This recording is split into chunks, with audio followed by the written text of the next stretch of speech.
الدين الخالص. إن الحمد لله نحمده ونستعينه ونستغفره ونعوذ بالله من شرور أنفسنا ومن سيئات أعمالنا من يهده الله فلا مضل له ومن يضلل فلا هادي له وأشهد أن لا إله إلا الله وحده لا شريك له وأشهد أن محمدا عبده ورسوله. يا أيها الذين آمنوا اتقوا الله حق تقاته ولا تموتن إلا وأنتم مسلمون. يا أيها الناس اتقوا ربكم الذي خلقكم من نفس واحدة وخلق منها زوجها وبث منهما رجالا كثيرا ونساء واتقوا الله الذي تساءلون به والأرحام إن الله كان عليكم رقيبا. يا أيها الذين آمنوا اتقوا الله وقولوا قولا سديدا يصلح لكم أعمالكم ويغفر لكم ذنوبكم ومن يطع الله ورسوله فقد فاز فوزا عظيما. أما بعد فإن خير الحديث كتاب الله وخير الهدي هدي محمد صلى الله عليه وسلم وشر الأمور محدثاتها وكل محدثة بدعة وكل بدعة ضلالة وكل ضلالة في النار. أعوذ بالله من الشيطان الرجيم. بسم الله الرحمن الرحيم. قاف والقرآن المجيد بل عجبوا أن جاءهم منذر منهم فقال الكافرون هذا شيء عجيب أإذا متنا وكنا ترابا ذلك رجع بعيد قد علمنا ما تنقص الأرض منهم وعندنا كتاب حفيظ بل كذبوا بالحق لما جاءهم فهم في أمر مريج أفلم ينظروا إلى السماء فوقهم كيف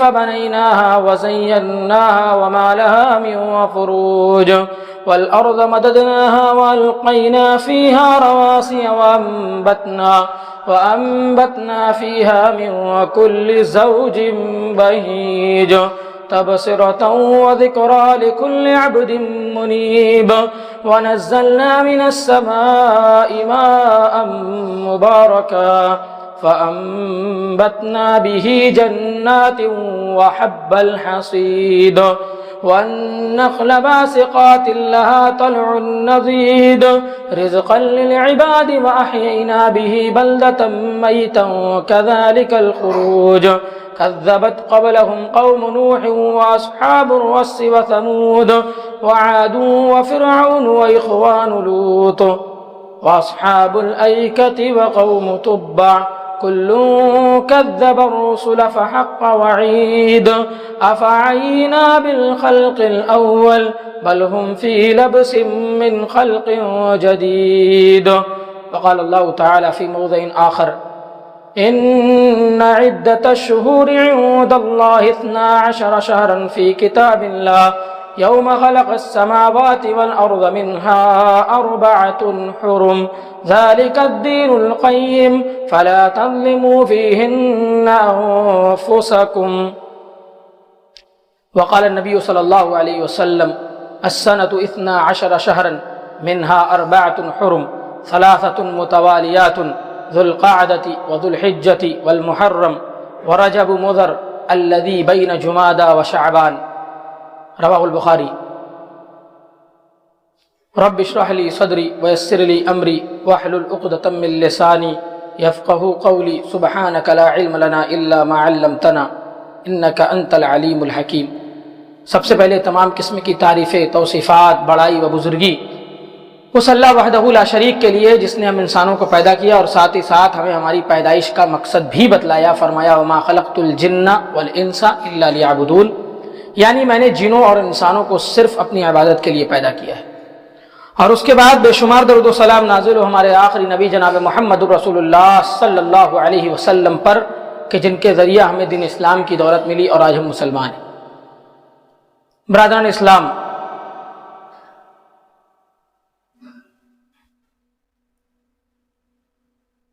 اسلامی سال کا یہ جو مہینہ چل رہا ہے، جو جاری و ساری ہے، رجب المرجب اس مہینے کا نام ہے، اور تقریباً یہ مہینہ آدھا گزر چکا ہے۔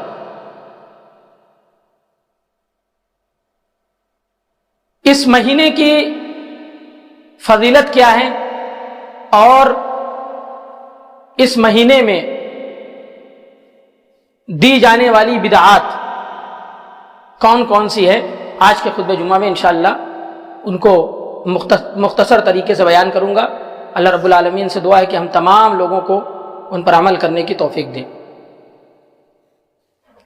قرآن کریم میں اللہ تعالیٰ نے ارشاد فرمایا، ان عدۃ الشہور عند اللہ 12 شہرا فی کتاب اللہ یوم خلق السماوات والارض منها 4 حرم، کہ بے شک مہینوں کی گنتی، مہینوں کی تعداد اللہ کے نزدیک کتاب اللہ میں 12 ہے، اور یہ اس دن سے ہے یوم خلق السماوات والارض، جس دن سے اللہ نے آسمانوں اور زمینوں کو پیدا کیا۔ منہا 4 حرم، ان میں سے 4 مہینے حرمت والے ہیں، یعنی ادب و احترام کے لائق، یعنی جن 4 مہینوں میں ہمیں خصوصی ادب و احترام کا لحاظ بھی کرنا ہے، ان مہینوں کا بھی ادب و احترام کرنا ہے، اور ان 4 مہینوں میں نافرمانی سے بچنا ہے۔ ذالک الدین القیم، یہی سیدھا دین ہے، فلا تظلموا فیہن انفسکم، لہذا تم ان 4 مہینوں میں اپنے نفسوں پر ظلم مت کرو۔ اب یہ حرمت والے 4 مہینے کون سے ہیں، ادب و احترام والے 4 مہینے کون سے ہیں، اس کے لیے ایک حدیث سنیے۔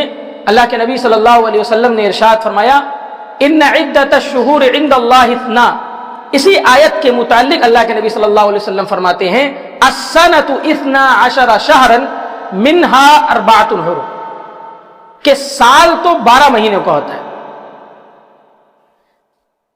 منہا 4 حرم، ان میں سے 4 مہینے ادب و احترام والے ہیں، 3 متوالیات، 3 مہینے پے در پے، 3 مہینے لگاتار، ذوالقعدہ، ذوالحجہ اور محرم، اور ایک 4تھا مہینہ ورجب مضر الذی بین جمادہ و شعبان، اور ایک یہی مہینہ جو اس وقت جاری و ساری ہے، رجب، جو کہ جمادہ الثانی اور شعبان کے درمیان آتا ہے۔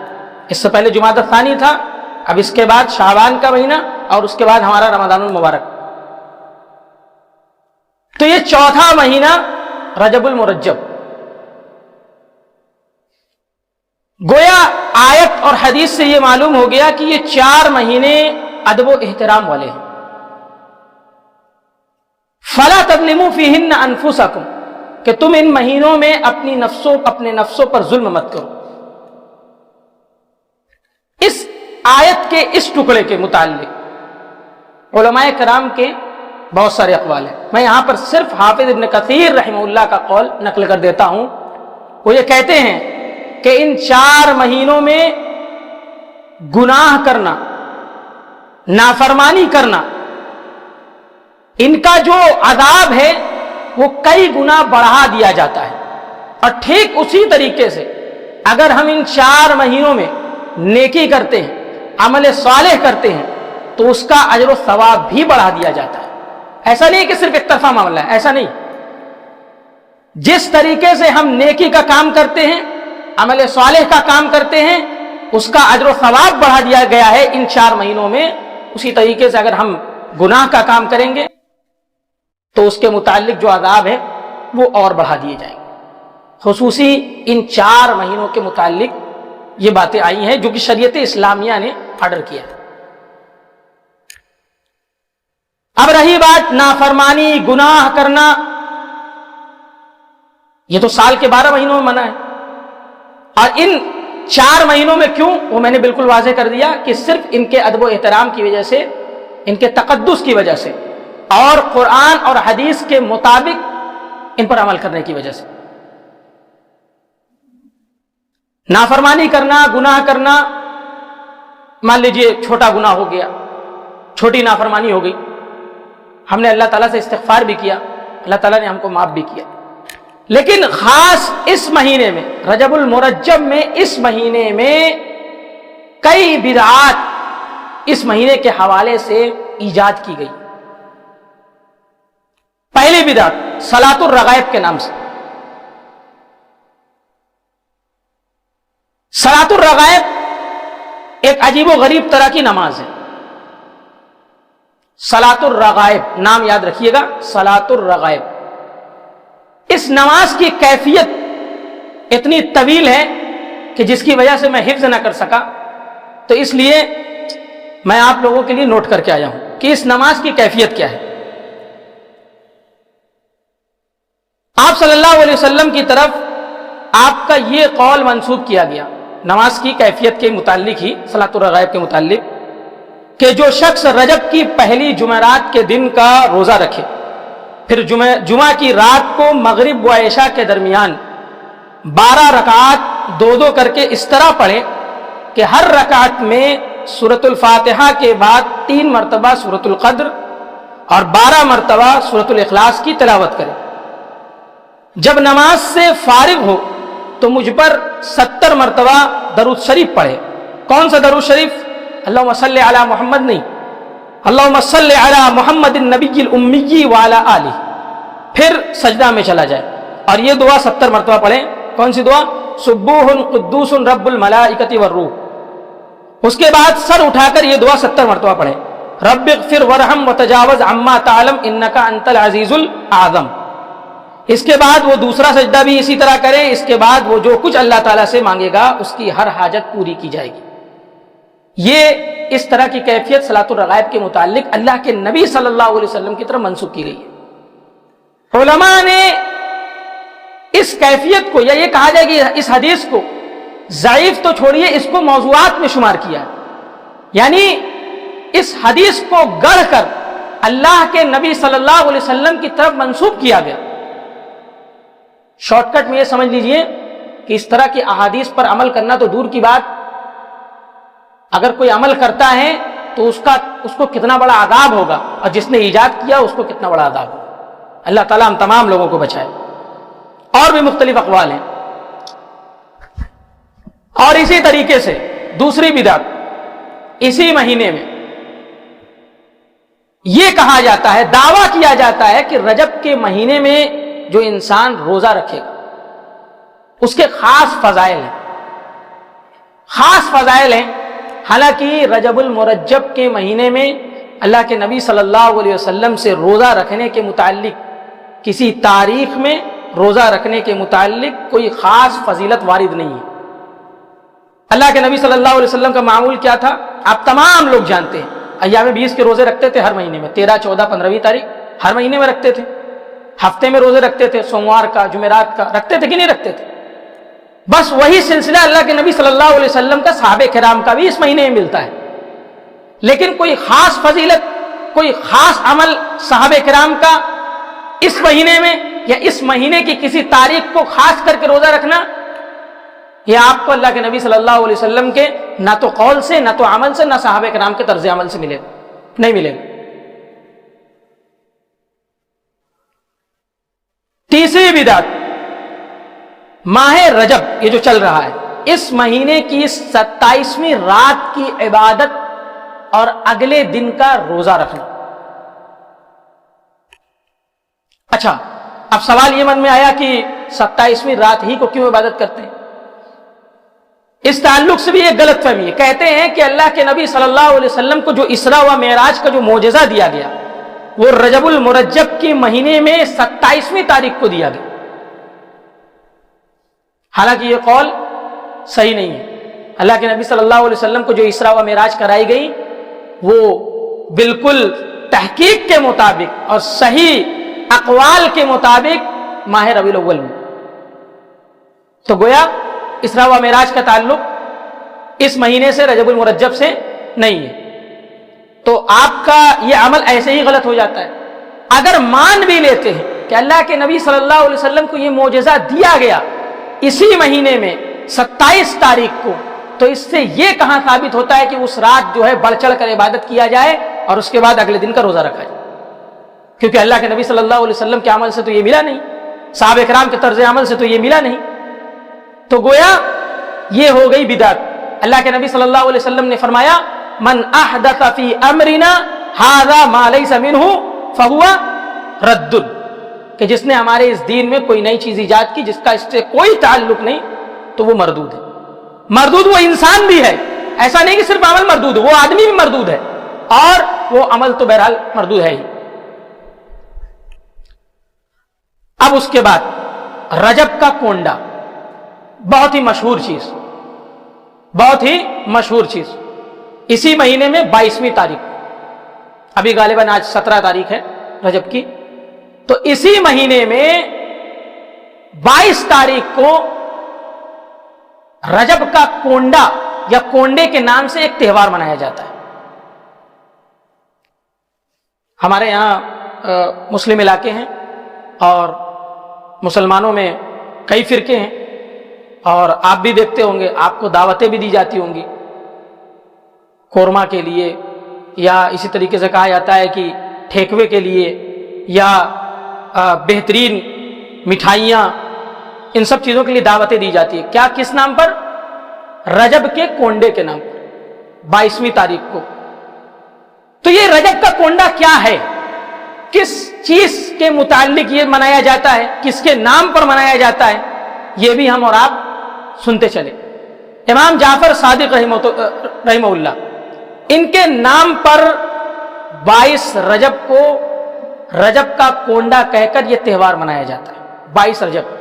اچھا، اب کون سا قول ان کی جانب منسوخ کیا گیا کہ جو شخص 22 رجب کو میرے نام کی نذر و نیاز کرے، اس رات میں بڑھ چڑھ کر عبادت کرے، اور میرے نام کے ساتھ اللہ تعالیٰ سے کچھ بھی مانگ لے، اللہ تعالیٰ سے کچھ بھی مانگ لے، وہ اس کی خواہش پوری ہوئی ہوگی، اگر نہیں ہوئی تو قیامت کے دن میرا دامن ہوگا اور اس کا ہاتھ۔ یہ قول امام جعفر الصادق رحمہ اللہ کی جانب منسوب کیا جاتا ہے۔ امام جعفر صادق رحمہ اللہ کی جب سیرت کے بارے میں آپ پڑھیں گے تو معلوم ہوگا کہ وہ ان سب چیزوں کے قائل نہیں تھے۔ وہ توحید پرست تھے، توحید کی گواہی دیتے تھے، موحد تھے، ایک اللہ کی وحدانیت کا اعلان کرتے تھے، اور شرک و بدعت سے بہت دور رہتے تھے۔ امام جعفر صادق رحمہ اللہ جیسی عظیم شخصیت سے ہم اس بات کی امید بھی نہیں کر سکتے ہیں کہ وہ اپنے متعلق اس طرح کا ارشاد فرمائیں گے۔ اور پھر سب سے بڑی چیز، امام جعفر صادق رحمہ اللہ کا 22 رجب المرجب سے کیا لینا ہے؟ کیا ان کی ولادت ہوئی؟ نہیں۔ کیا ان کی وفات ہوئی؟ نہیں۔ کیا ان کا کوئی خاص چیز اس دن ہوا، اس تاریخ کو ہوا؟ نہیں۔ بس اس کو اٹھا کر امام جعفر صادق رحمہ اللہ کی جانب منسوب کیا گیا، اور ان کو آج تک بدنام کیا جاتا ہے۔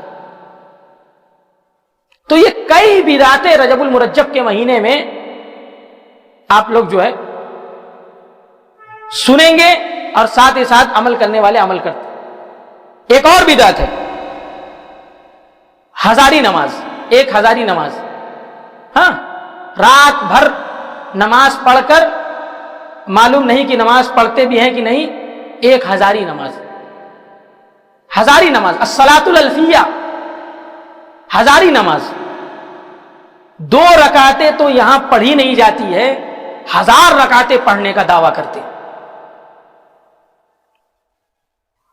اللہ تعالیٰ سے میں یہ دعا کرتا ہوں کہ ہم تمام لوگوں کو صرف اور صرف 5 وقتہ نمازوں کی حفاظت کرنے کی توفیق دے، اور اگرچہ ہم اور آپ نفل نمازوں میں نہ حصہ لے پائیں، بس اللہ تعالیٰ ہم تمام لوگوں کو 5 وقتہ نمازیں جو فرض نمازیں، اللہ تعالیٰ ہم تمام لوگوں کو ان تمام فرض نمازوں کو پڑھنے کی توفیق دے دیں، اور کوشش اس بات کی کریں جو آگے پیچھے کی سنتیں ہیں ان کا اہتمام کریں، اور اگر کبھی موقع ملے اور موقع ڈھونڈے بھی، اور اللہ تعالیٰ سے دعا بھی کریں کہ اللہ تعالیٰ ہمیں نفل پڑھنے کی بھی توفیق دے، جیسے رات کی نمازیں، تہجد وغیرہ۔ تو یہ رجب المرجب میں انجام دی جانے والی بدعتیں۔ بدعت کا آپ بدعت کے متعلق میں تعریف کیا کروں، آپ بخوبی جانتے ہیں کہ بدعت یعنی دین سے اس کا کوئی تعلق نہیں۔ الیوم اکملت لکم دینکم واتممت علیکم نعمتی ورضیت لکم الاسلام دینا۔ بہت پہلے ہی دین اسلام مکمل ہو چکا ہے. اب دین اسلام میں کوئی نئی چیز داخل کرنا، کوئی نئی چیز فٹ کرنا، ہم اور آپ اسلام کے متعلق ایسا نہیں کرتے. جو ایسا کرتا ہے وہی بدعتی ہے، اور بدعتی کی سزا وَكُلَّ بِدْعَةٍ ضَلَالَةٍ وَكُلَّ ضَلَالَةٍ فِي النَّارِ، کہ ہر بدعت گمراہی ہے اور ہر گمراہی جہنم میں ہے. تو گویا ہر بدعت کا ایجاد کرنے والا بھی وہ بھی جہنم کی آگ. جس طریقے سے امام جعفر صادق رحمہ اللہ کی جانب قول منسوب کیا گیا کہ میرا وسیلہ لگا کر آپ اللہ تعالیٰ سے کچھ بھی مانگے آپ کی ہر حاجت پوری ہوگی. امام جعفر صادق رحمہ اللہ کی برات کا تو میں نے اعلان کر دیا. میں اس پورے روئے زمین پر قیامت تک آنے والا آخری انسان، ان تمام انسانوں میں سب سے افضل انسان، تمام انبیاء کرام میں سب سے افضل انسان اللہ کے نبی صلی اللہ علیہ وسلم کی میں بات کرتا ہوں.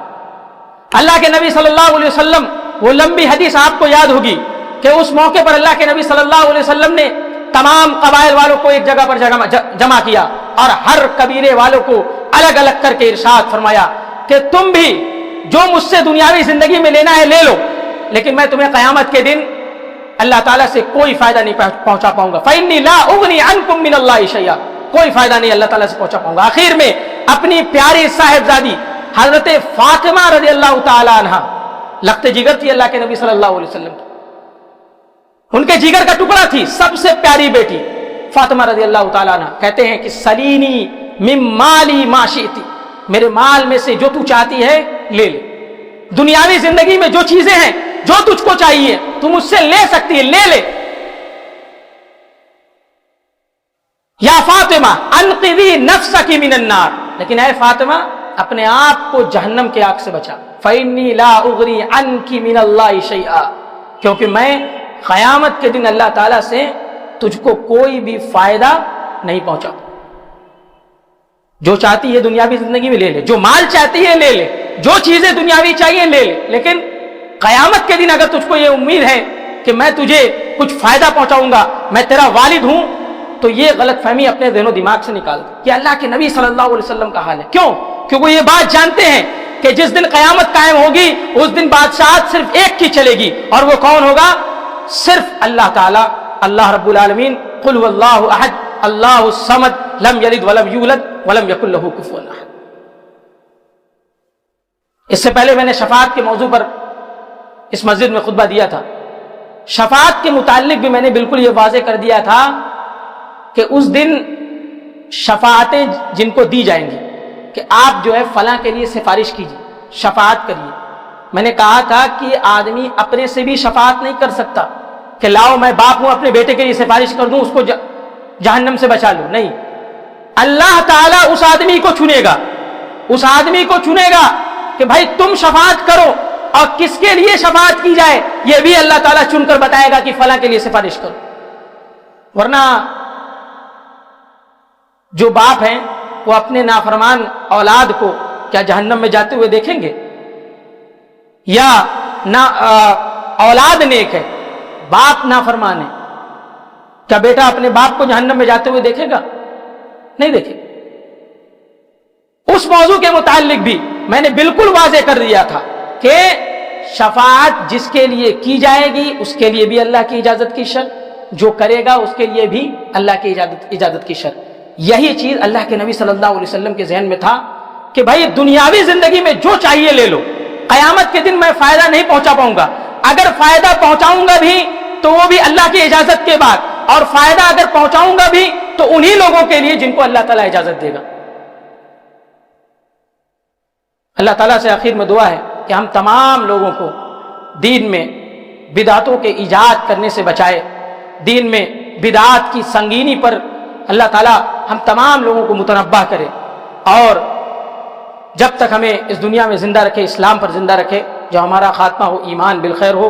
بارک اللہ لنا ولکم فی القرآن الکریم ونفعنا وإیاکم بالآیات والذکر الحکیم انہ تعالی جواد کریم ملک بر رؤوف الرحیم.